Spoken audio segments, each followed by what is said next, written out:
आध्यात्मिक चर्चा में आपका स्वागत है। हमारा जीवन एक नदी के प्रवाह की तरह है।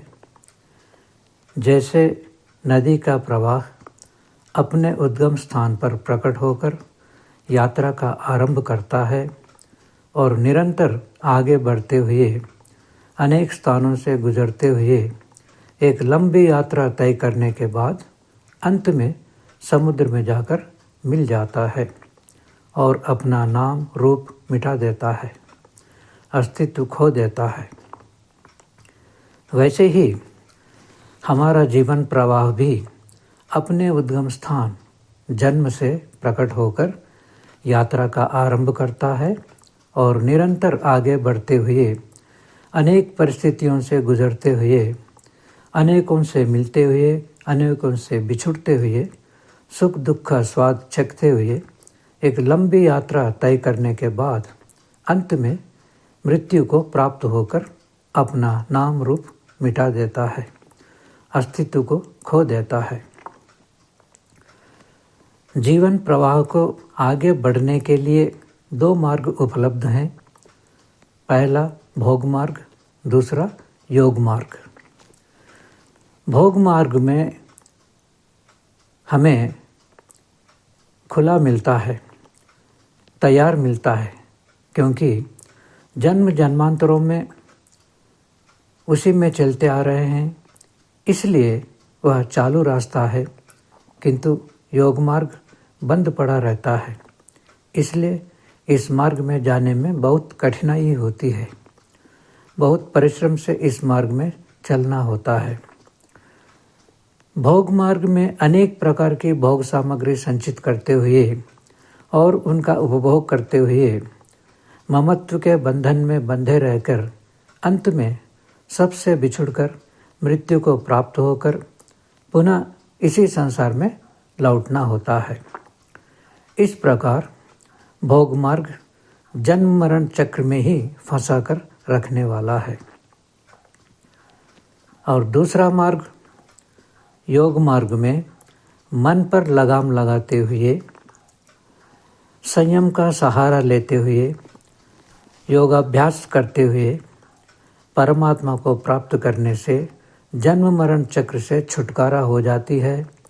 मृत्यु के बाद पुनः संसार में लौटना नहीं होता है, किंतु आनंद के सागर परमात्मा में मग्न होने का अद्भुत अवसर प्राप्त होता है।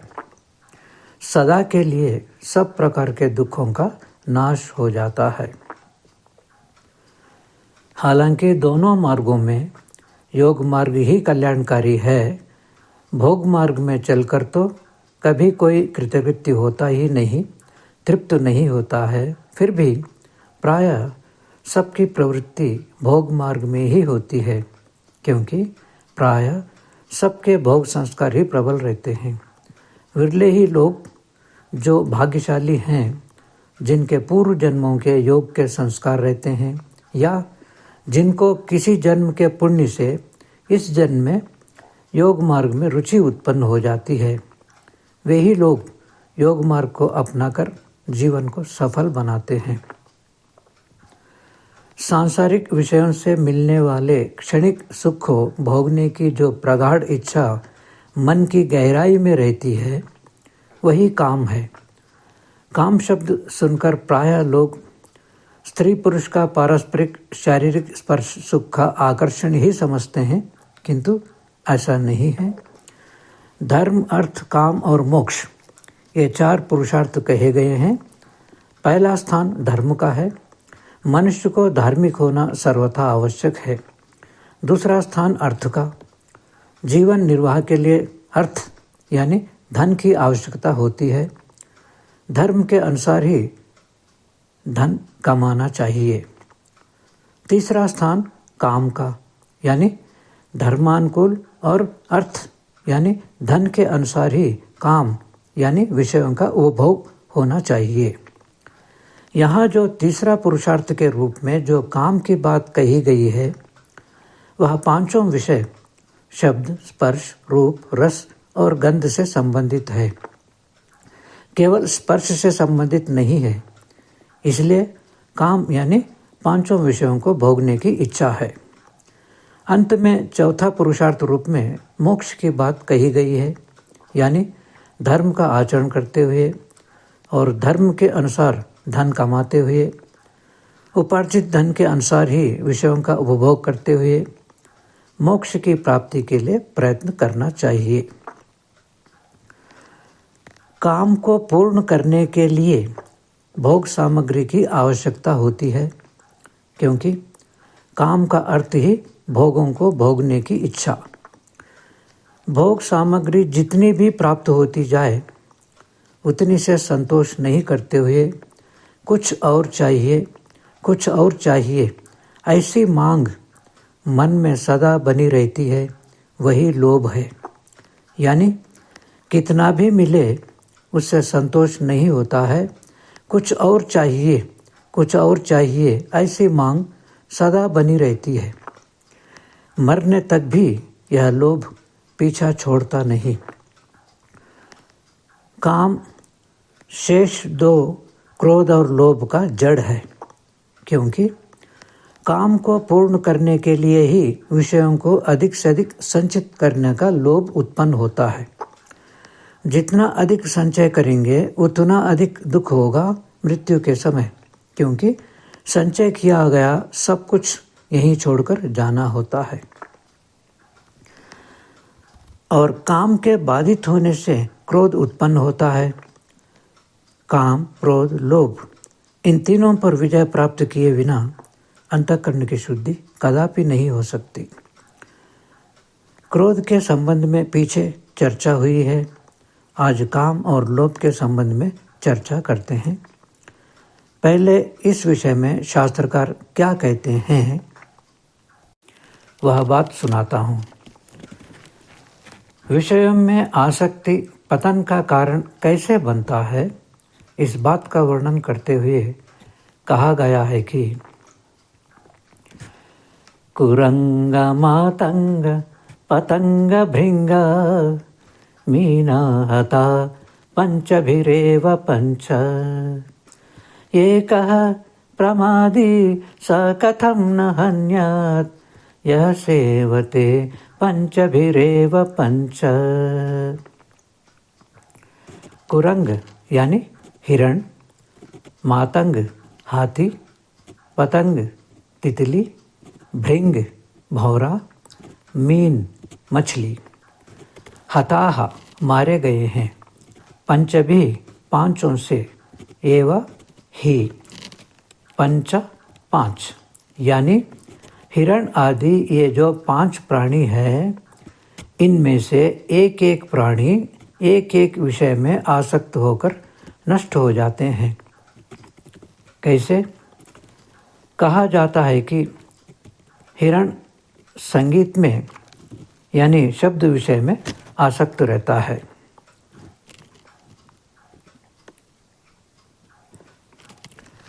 बांसुरी आदि बजाने पर उस आवाज़ को सुनकर जब निश्चल खड़ा रहता है, तब शिकारी उसका शिकार करता है। दूसरा प्राणी मातंग, हाथी को स्पर्श सुख में आसक्ति रहती है, इसलिए हथिनी को जंगल में एक जगह बांध के रखते हैं और उसके पास जाने के रास्ते में एक गड्ढा खोदकर उसे घास फूस से ढक देते हैं। रात में हथिनी की आवाज़ सुनकर हाथी उसके पास आते समय उस गड्ढे में गिर जाता है, बाहर निकल नहीं पाता है। फिर कुछ दिन उसे खाने को कुछ भी नहीं देते हुए भूखा रखते हैं। जब वह कमज़ोर हो जाता है तब उसे बांधकर ले जाते हैं और प्रशिक्षित करके जीवन पर्यंत उससे भार खींचना आदि काम करवाते हैं। यदि वह स्वतंत्रता से जंगल में घूमता हुआ अपनी इच्छानुसार खाता पीता रहेगा तो उसे वश में करना संभव नहीं है। इस प्रकार हाथी स्पर्श सुख की आसक्ति के कारण अपनी स्वतंत्रता को खोकर बंधन में आ जाता है, जीवन पर्यंत दुख भोगता रहता है। उस जंगली हाथी की तरह ही हमारा यह जो पालतू हाथी है, जिसका नाम क्रोध है, यह भी अपनी इच्छानुसार मन के जंगल में खाता पीता घूमता रहेगा, तो इसे भी वश में करना संभव नहीं है। इसको भी वश में करने के लिए गड्ढा खोदकर गड्ढे में गिराना होगा और कुछ दिन भूखा भी रखना पड़ेगा, तभी वश में आएगा। क्रोध का भोजन क्या है? बिना विचारे, बिना संकोच के जैसा क्रोध आया वैसा क्रोध को प्रकट कर दिया। ऐसा बार बार क्रोध करते रहने से क्रोध के संस्कार प्रबल होते जाते हैं और क्रोध मजबूत हो जाता है, फिर काबू में नहीं रहता है। यानी बार बार क्रोध को प्रकट करना ही क्रोध को भोजन देना है। असल में क्रोध आता ही क्यों? दोष दिखने से क्रोध आता है। जिन पर हम बार बार क्रोध करते रहते हैं उनमें हमें दोष दिखता है। दोष दिखने से क्रोध आता है, गुण दिखने से प्रीति भाव उत्पन्न होता है। इसलिए जिस पारिवारिक सदस्य पर प्रायः क्रोध आता रहता है, उस सदस्य में रहने वाले गुणों को कुछ दिन तक रात में सोने से पहले स्मरण करते रहना चाहिए। इससे उनके प्रति प्रीति भाव उत्पन्न होगा, फिर क्रोध नहीं आएगा। जो प्रिय है उन पर क्रोध कैसे आएगा? यही क्रोध को गड्ढे में गिराना है। यह तो नहीं कहना कि उनमें तो कोई गुण दिखता नहीं है। गुण दोष सब में रहते हैं। कोई ऐसा नहीं होगा कि जिसमें सारे दोष ही दोष हैं या सारे गुण ही गुण हैं। हाँ, किसी में गुण अधिक, किसी में दोष अधिक हो सकते हैं। मोह के कारण हम में और हमारे प्रियजनों में दोष नहीं दिखते हैं और दूसरों में गुण दिखते नहीं हैं। यही अंतःकरण की मलिनता है, यही दुर्भाग्य है। सारी समस्या का यही जड़ है। एक मज़ेदार बात बताता हूँ। दो पड़ोसियों में किसी बात पर झगड़ा हो गई।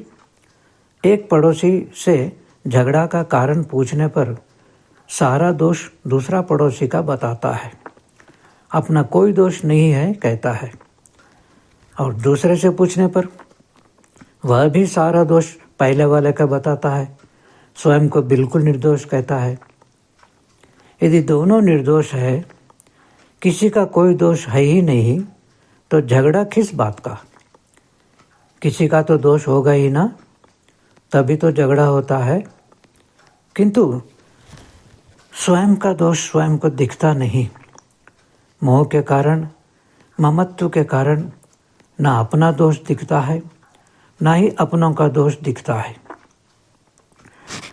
क्रोध को वश में करने के लिए एक तो क्रोध के शिकार होने वाले सदस्य के गुणों को याद करना, दूसरा जब भी क्रोध आता है तुरंत क्रोध को प्रकट नहीं करना है। क्रोध पहले मन में प्रकट होता है, बाद में वाणी में प्रकट होता है। जब मन में प्रकट हुआ तभी वहाँ से दूर चले जाना है। किसी मित्र के पास या किसी प्रियजन के पास जा सकते। माहौल बदल जाने से मनस्थिति भी बदल जाती है। मनस्थिति को बदलने में माहौल का विशेष भूमिका रहती है। या अकेला कहीं बैठकर या लेटकर लंबी लंबी गहरी श्वास लेने से भी मनस्थिति बदल जाती है। प्राणों का और मन का घनिष्ठ संबंध रहता है। प्राण जब लयबद्ध चलने लगते हैं तब मन शांत स्थिति में रहता है। प्रतिदिन प्रातःकाल कम से कम आधा घंटा प्राणायाम का अभ्यास करना चाहिए। प्राणायाम से मन स्वस्थ रहता है, नियंत्रण में रहता है। मन नियंत्रण में रहेगा तो मन का आवेग, क्रोध आदि भी नियंत्रण में रहेगा। आज 70 साल की उम्र में यदि किसी को 60 का दिखता हूँ, किसी को 55, किसी को 50 दिखता हूँ, तो उसका कुल कारण इतना ही है कि नियमित रूप से सात्विक भोजन करना, सात्विक विचार रखना, योगासन और प्राणायाम करना और जप ध्यान का अभ्यास करना ही है और कोई कारण नहीं है। कोई भी व्यक्ति इस प्रकार का आचरण करते हुए मरने तक स्वस्थ रह सकता है, हमेशा प्रसन्न रह सकता है। क्रोध को वश में करने में संकल्प शक्ति की भी सहकारी सिद्ध होती है। दृढ़ संकल्प कर लें कि चाहे कुछ भी हो जाए, क्रोध पर विजय पाकर ही रहूँगा। ऐसे अनेक उपायों को करते रहने से धीरे धीरे क्रोध कमज़ोर होता जाएगा और वश में आने लगेगा। घर में क्रोध पर लगाम लगाने में सफल हो गया तो फिर बाहर भी क्रोध नियंत्रण में रहेगा। ठीक है, अब श्लोक के विषय पर आते हैं। तीसरा प्राणी है पतंग, तितली। तितली रूप में आसक्त रहता है, इसलिए अंधेरे में अग्नि की ओर दौड़कर जाता है और अग्नि में गिरकर तत्काल जल जाता है। इस प्रकार रूप में आसक्ति के कारण तितली प्राणों को खो देता है। चौथा प्राणी भृंग, भौरा। भौरा गंध में आसक्त रहता है। कमल के सुगंध से आकर्षित होकर कमल में प्रवेश करता है। सूर्यास्त होते ही कमल बंद हो जाता है। सूर्योदय होने पर ही फिर से खिलता है, किंतु इसी अंतराल में भौरे की जीवन लीला समाप्त हो जाती है। इस प्रकार गंध की आसक्ति के कारण भौरे को प्राणहानि हो जाती है। अब पांचवा प्राणी है मीन, यानी मछली। मछली रस में आसक्त रहती है। मछली को पकड़ने के लिए लोहे के कांटे में आटा आदि खाद्य पदार्थ रखकर रस्सी के सहारे उसे नदी आदि में छोड़ते हैं और उस खाद्य पदार्थ से आकर्षित होकर जब मछली उसे निगल जाती है तो उसके गले में लोहे की कांटा फंस जाता है और उसकी मृत्यु का कारण हो जाता है। इस प्रकार रस में आसक्ति के कारण मछली प्राणों से वियुक्त हो जाती है। इस प्रकार एक एक विषय में आसक्ति के कारण एक एक प्राणी का नाश हो जाता है। अब आगे एक विशेष प्राणी की बात कही जा रही है। एका प्रमादी, एक प्राणी जिसे मनुष्य कहते हैं वह प्रमादी है, प्रमाद करने का स्वभाव वाला है, स्वर्णिम अवसर चूकता है। अत्यंत दुर्लभ मनुष्य जन्म पाकर भी सांसारिक बंधन से छूटने का, परमात्मा से मिलने का अद्भुत अवसर खो देता है। जो भी मनुष्य विषयों में सुख खोजता है वह अवसर चूक जाता है, क्योंकि विषयों के सुख से ना कभी कोई तृप्त हुआ है, ना हो रहा है, ना हो सकता है, क्योंकि विषयों में ऐसा सुख है ही नहीं जो हमें तृप्त कर सके। जो है ही नहीं उसकी आशा करना व्यर्थ है। फिर कहाँ है वह सुख जो हमें तृप्त कर सकता है?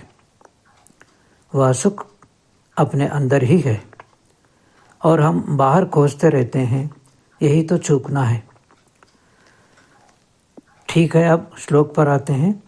सा कथम न हन्यात, वह कैसे मारे नहीं जाएगा।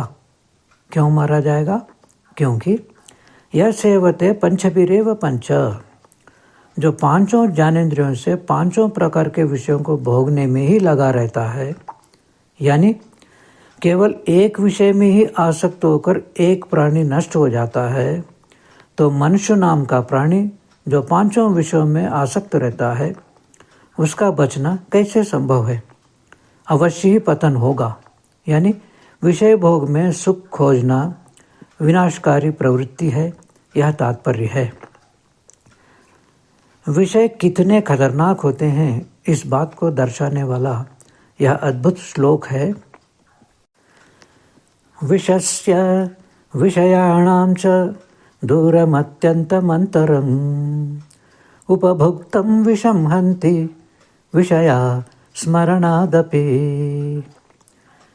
विषस्य विषयाणां च, विष और विषयों को, दूरम अत्यंतम अंतरम, बहुत भिन्नता है, बिल्कुल विरुद्ध चीज़ें हैं दोनों।